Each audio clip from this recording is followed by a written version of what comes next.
What's going on, guys? Man, why is it that I'm looking so fresh every single morning these days? Maybe it's just all this masculinity showing through. But anyway, guys, I wanted to talk to you today about how facts...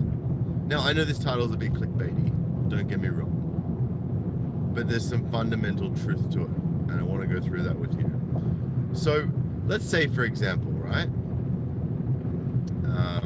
I don't know if you guys have seen the recent address that Terrence Popp, my fucking man, did at the White House on family law.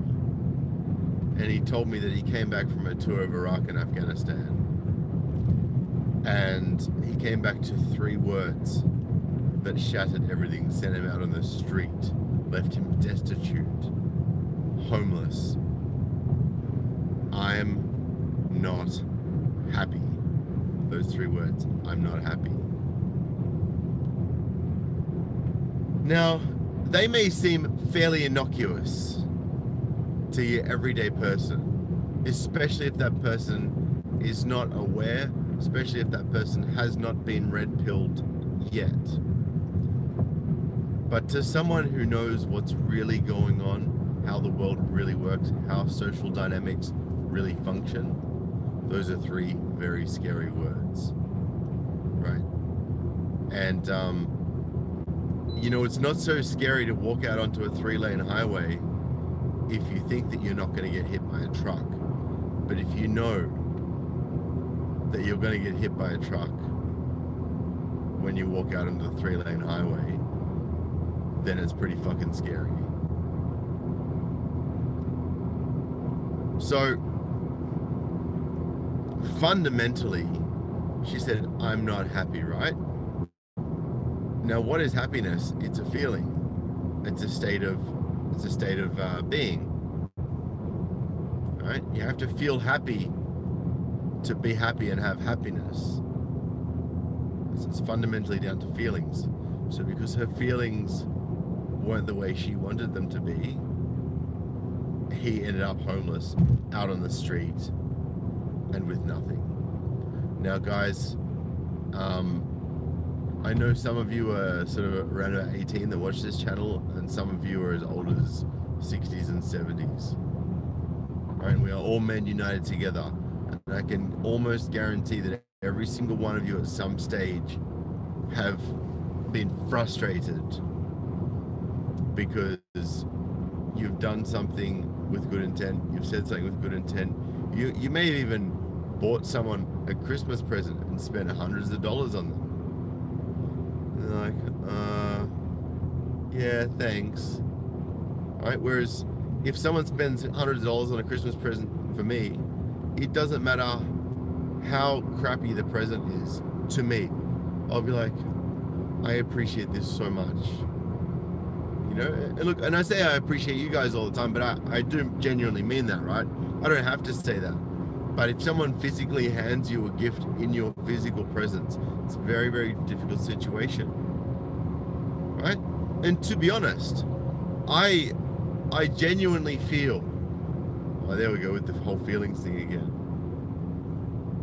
But I mean, this is my personal feelings, right? I feel like if someone goes out and spends that amount of money on me, it's not the gift that they gave me that signifies how much they care for me. It's how much money they've gone and spent, right? Because they could have kept that money for something else. They could have bought me a cheap gift, but they wanted to go out and spend money on me, right? That person's love language is obviously money, right? It's obviously gift giving. So the bigger the gift, the more love they're showing to me. And that's why I feel appreciated, not because of the gift itself. I don't need big expensive gifts to feel loved and appreciated. Ken says, thumbs up Sydney, it's amazing that every teen in high school and young man I talk to at my new busy gym, I'm a member at, all plan to stay away from females. Whoa, man. MGTOW is getting big. Whereabouts is that? I mean, obviously I don't want you to dox the gym, Ken, but curious to see whereabouts geographically that gym is at, so I can understand. So, and you know, Live Free says that they say I'm not happy and use that to rationalize sleeping around with a Chad or Tyrone, you know. And I can almost guarantee you that Terrence Pop's wife was sleeping around while he was out on tour. I can almost guarantee it. Almost guarantee it. So, and of course she's not going to be happy, right? Because, man, if she was looking forward to getting his dick when he got home, she'd be like, oh my God, I'm so happy to see you. But if there was a situation, for argument's sake, where a chick's been sleeping around with some other dude and he's the one that's making her feel good, right, then she's not going to be happy with the people that aren't making her feel good, which in this case was her husband. Hence the I'm not happy. And I'd really love you guys to reflect and truly understand the depth of the influence of feelings on women's actions and choices. All right? Now,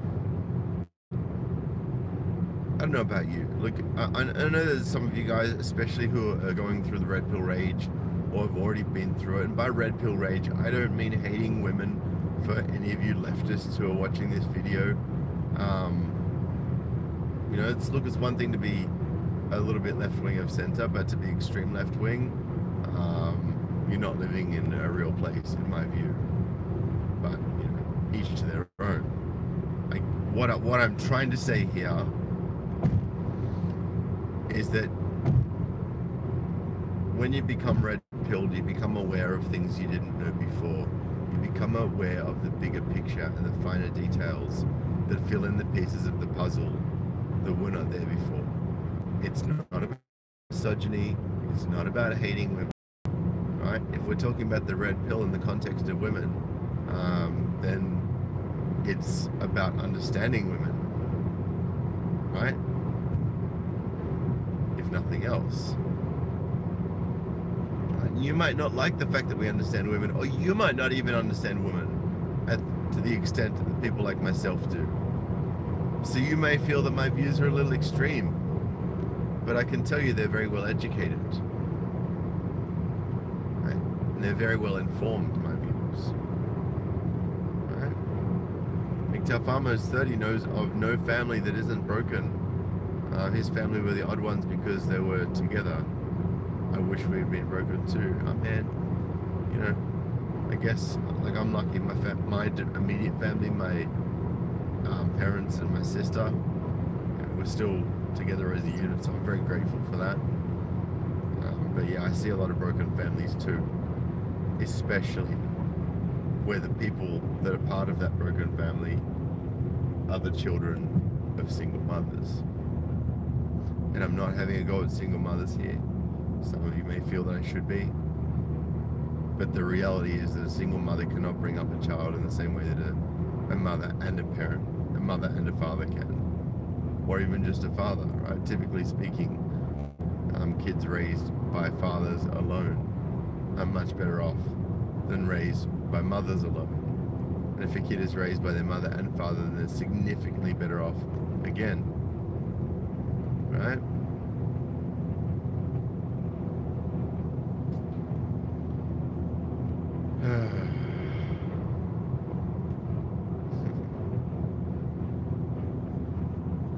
MGTOW Farmer says, my sister and father are great. My sister knows her nature and has me corrected constantly. She doesn't want to repeat the cycle. And that's great, MGTOW Farmer. Unfortunately, my sister is not aware of... sorry about that little snort. I'm still a bit sick. Almost over it. Unfortunately, my sister is not aware of female nature. She thinks that guys are the ones who are rude and who just want sex and who don't want to date. It's like, well, damn right. Like, we're logical creatures. That's why we don't want to date, because we know what's ahead of us if we do. Like, come on.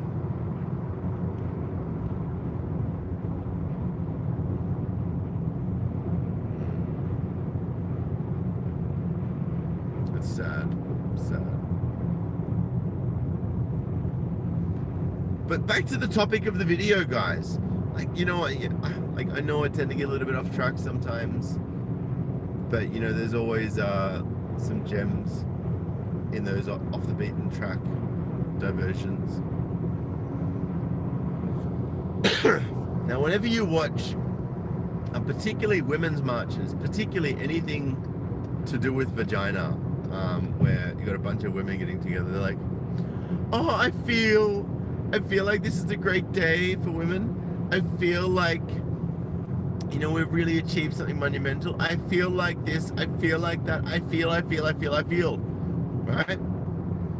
And I can tell you right now, there has not been one single relationship breakup that has been initiated by a female in the history of existence that has not been related to their feelings changing, right? Right? Because they're either feeling more attracted to somebody else, or they feel like they're not loved, or they feel like they're not appreciated, or they don't feel attracted to you anymore, or they don't feel horny when they see you, or they don't feel like you can look after them,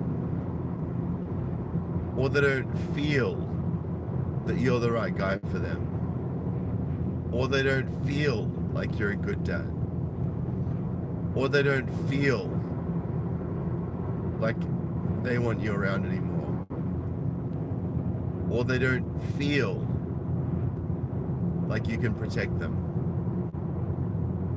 or they don't feel like you're an alpha male, or they feel like you're too much of a beta male, or they feel embarrassed to be around you, or based on what their friends told them, they feel like you're not the right guy for them. They feel like they deserve someone better. They feel like you're not their equal. Right? Nothing's to do with facts, guys. Stop thinking that you can be logical with women who have out of control feelings. Right? The only way you will ever be able to bring balance to a woman is by understanding exactly how their feelings work, understanding exactly what triggers them, and understanding exactly how to mitigate things if something does set them off.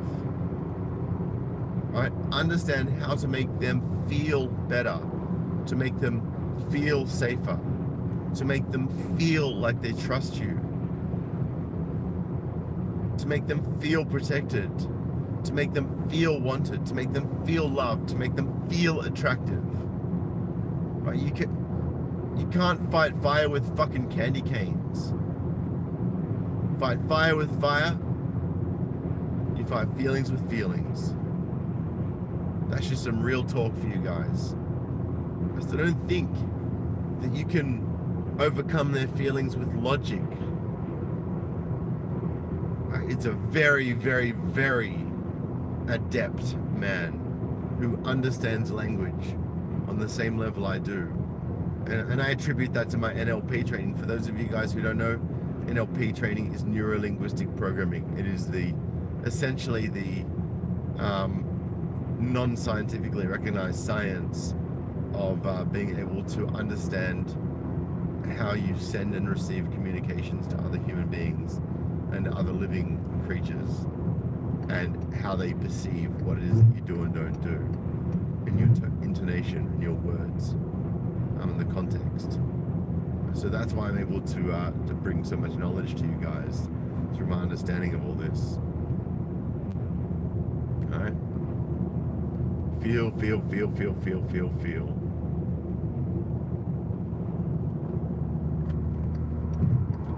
And we've got someone who said, R2D2 says, all families are dysfunctional in some way or another.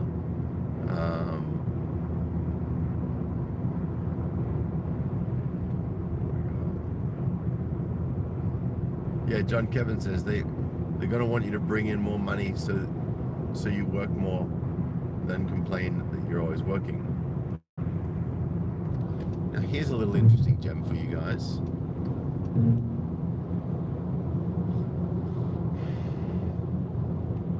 I'm going to put this to you. How would you feel if I said to you,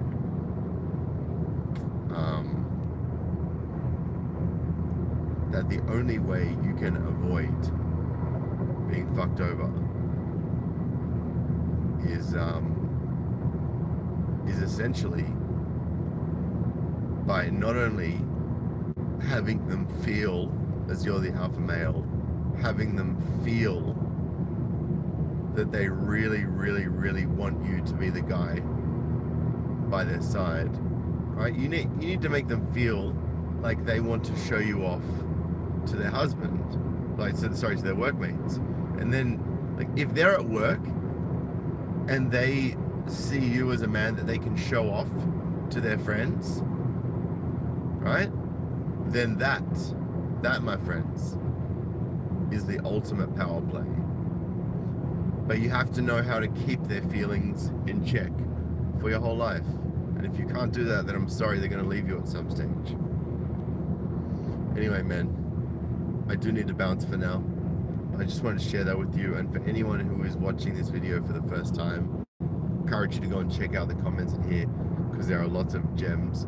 There are lots of these men who have actually witnessed exactly what it is that I'm talking about, and are fully aware of the impact of what I'm saying.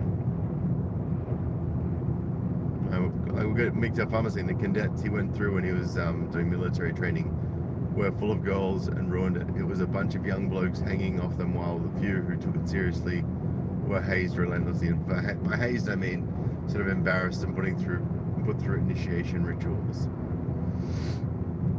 Right?